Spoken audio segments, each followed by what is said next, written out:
This episode is going to be a little bit different than the rest. We're going to be checking out more of nature in general. Maybe see how it relates to us now and how it's related in the past. We're going up Fisheating Creek. Now this is an area that was used heavily by Native Americans, and it was called Fisheating Creek because of the abundance of fish. This place is just loaded with animals, and I'm really excited to be out here.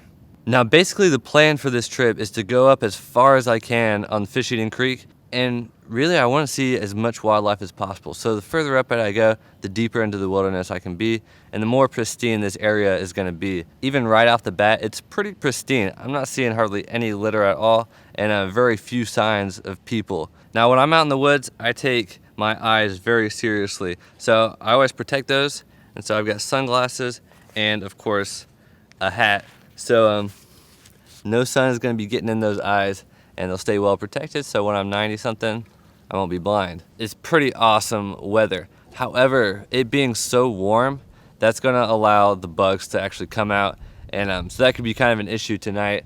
And that's actually my biggest concern, is mosquitoes and no-see-ums. Because like right now, there's absolutely nothing bothering me. This weather is just perfect. Now this is actually only the second time I've ever been to this place, but last time was kind of a disaster.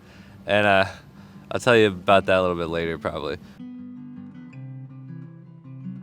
Fisheating Creek is Lake Okeechobee's last free-flowing river, and it hosts an absolute abundance of wildlife.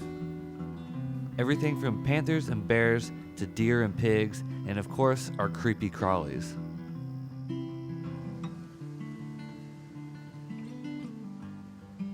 All right, so that is something I have never in my life seen. It looks like some kind of hornet's nest. That's just huge. First I thought it was like some kind of weird tree, but it's definitely a hornet's nest on like a big cypress stump there.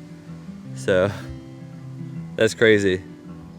And the worst part of it is the river is flowing toward it. So like if you're just sitting there not paying attention, you could easily just run right into it, and then you'd aggravate all the hornets and you'd be done. Man, because I mean there's thousands of them in that nest, easily thousands. That's really cool though, something I've never seen before. And that's the thing about going on these wilderness trips and just getting way back in the backwoods, is you see things that you don't normally see, even on like big pieces of land. Coming back in these woods where it's just deep woods, you see crazy stuff like this. That's amazing. I'm very curious as to how they would react if I, aggravated them, but I'm just gonna leave them alone today. At this point in the river, it's like paddling through the woods. I mean, it really is just a creek back here. What's weird about this creek is, it'll behave like a creek most of the time, but then all of a sudden it'll open up into a big lake. And another thing about this is there's no unnatural sounds out here. It's all like birds, cicadas. Now the biggest danger I face of being out here is actually water. Like, getting dehydrated is probably the biggest issue. And I could drink this river water, but I'm liable to get some kind of bacteria in my stomach, because I'd be pooping every 10 minutes probably.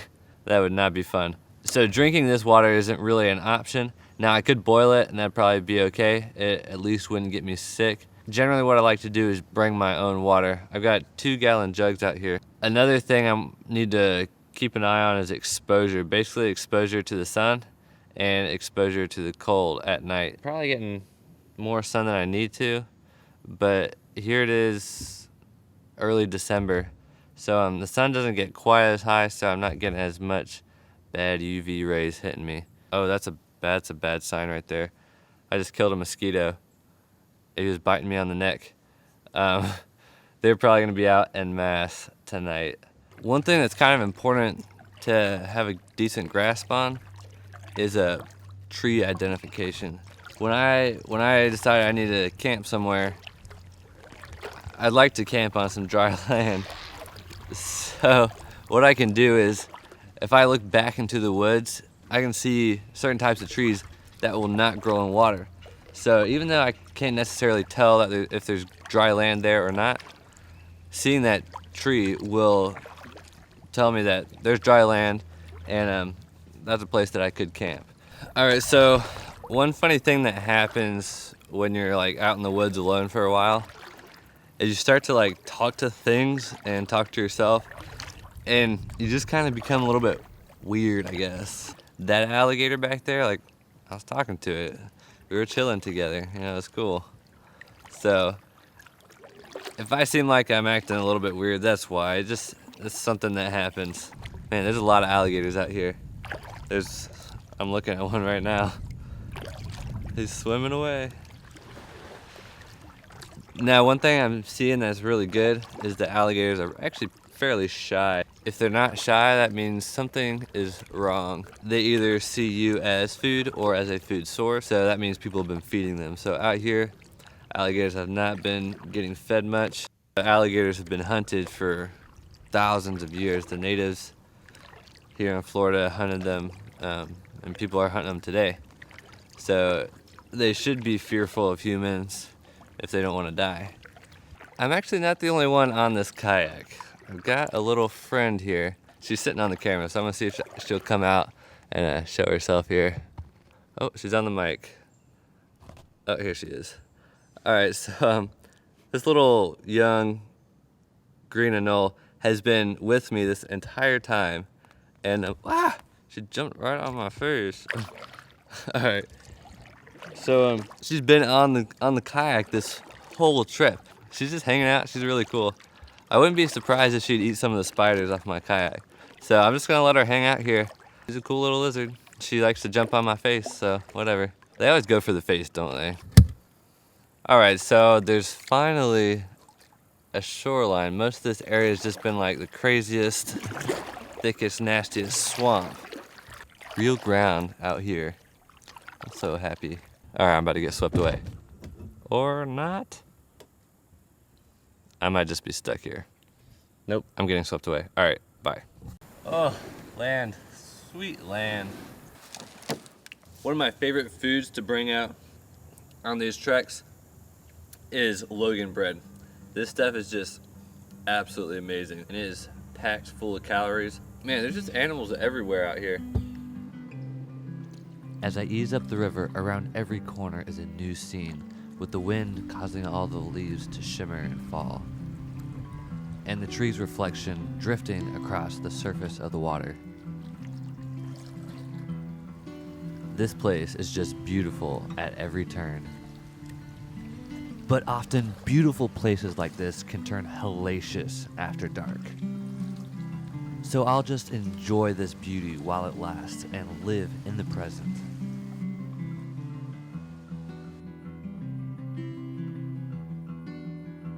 All right, so I have found a good place to camp. It's nice and dry here. And this is like the perfect place. And so when I saw this from the water, I was like, oh, heck yes, I'm camping there. But apparently someone else has had the same idea. And they left like a fire pit and chairs and stuff, which is just really bizarre. Like, they brought a chair out here.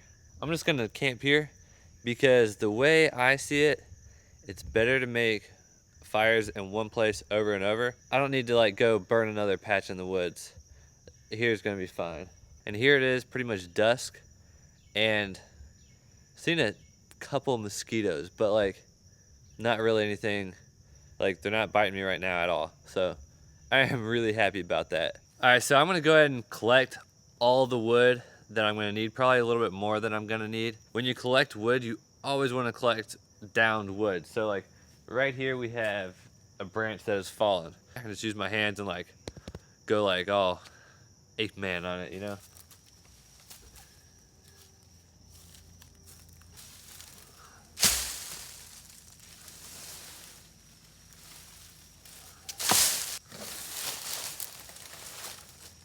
Now with big stuff like this, it's really important that you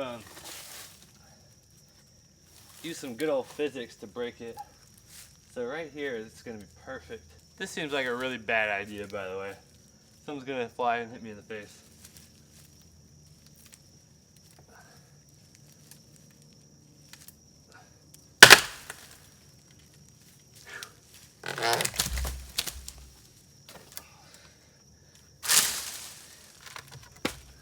That broke it nice and easy.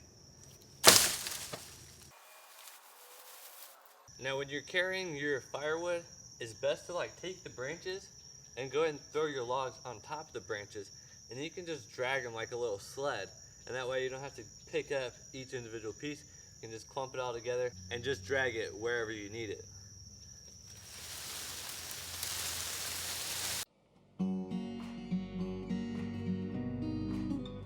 So the mosquitoes showed up, and so I just had to get this fire started really quick.